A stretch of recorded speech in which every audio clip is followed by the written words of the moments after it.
जय महाराष्ट्र जय महाराष्ट्र जय महाराष्ट्र जय महाराष्ट्र।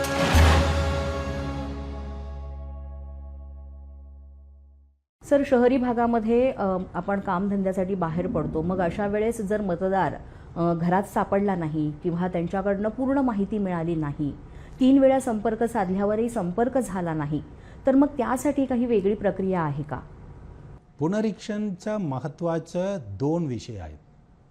एक विषय आहे संबंधित मतदार त्या ठिकाणी राहत आहेत का नाही.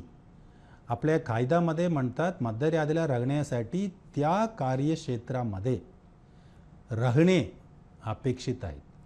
3 वेळ विजिट करून सुद्धा उपलब्ध नसेल तर प्रारूप यादीमध्ये त्यांचे नाव येणार नाही. 3 वेळ विजिट झाल्यानंतर सुद्धा नसेल तर त्यांचा अर्थ असा आहे की ते तिकडे राहत नाही.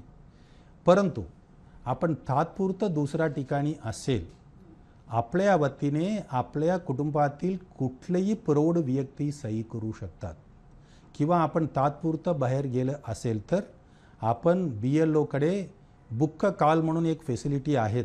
आपण ECI नेटचा ॲप्लिकेशन डाउनलोड करावे, कॉल बुक करावे. आपण टेम्पररी गेला असेल तर आपण कधी येणार असा येऊन त्यांच्याकडे संपर्क साधून आपण सही करून जाऊ शकतात, किंवा आपल्या कुटुंबातील व्यक्ती सही करू शकतात.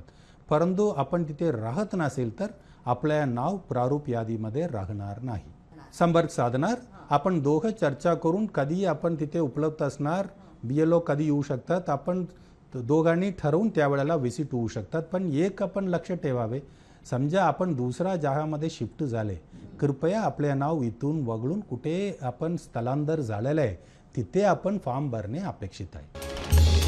जय महाराष्ट्र जय महाराष्ट्र।